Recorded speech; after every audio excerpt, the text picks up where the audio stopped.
Hi guys, so here we go again. Update tayo. It's been a long time. And ang dami nang nangyari guys. So, meron tayong parating na bagyo uli. After Ophel ba yun? Si Pepito naman.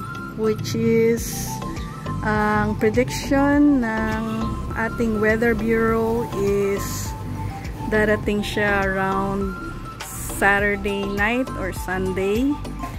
Ayun. And magfo-fall siya sa Bicol region. And super lakas daw. So, hindi natin alam kung ano mangyayari. But, before that happens, ito na yung ating update. Ito yung mga tinanim natin. Yung carrots natin, buhay pa rin. Ito, guys. Ayan.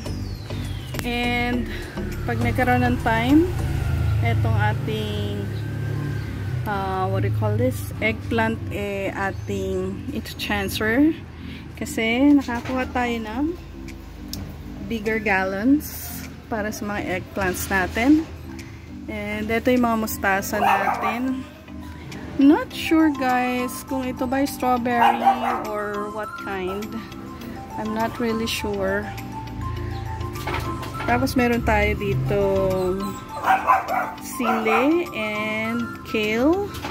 Namatay na yung ating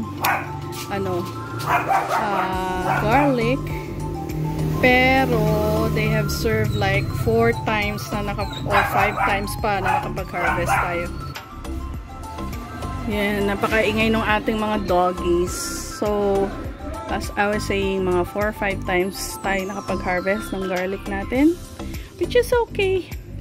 And ito, nag-iisa yung ating onion. And nalusaw na yung iba. So, pwede na natin gamitin tong area na to plant again ng mga onions natin. Ito na yung ating cilantro or coriander. Ayan, naayaan lang natin sila. Pero I'm planning to get them na kasi medyo namumuti-muti na sila. Meron tayo dito.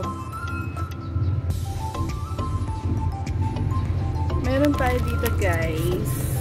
Ayan. May mga plants tayong tutubo dito. Ayan. Hindi pa natin naasikaso. So, yan yung ating update for our plants dito sa ating nursery. And update sa ating ampalaya.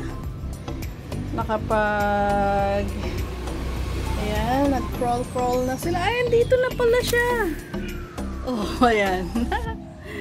Ayan. And itong ating, what do you call this? Ating kalabasa.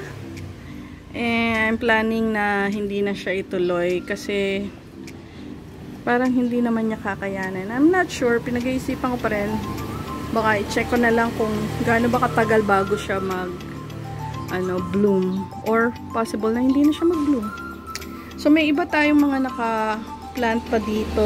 May kale tayo. May mustasa. Tapos, eto guys, kale. Kale din to. Chinese kale to. Ito yung kale na isang klase din. Ayan. And then, eto guys, ay eggplant. Yan ay galing dito sa kabila.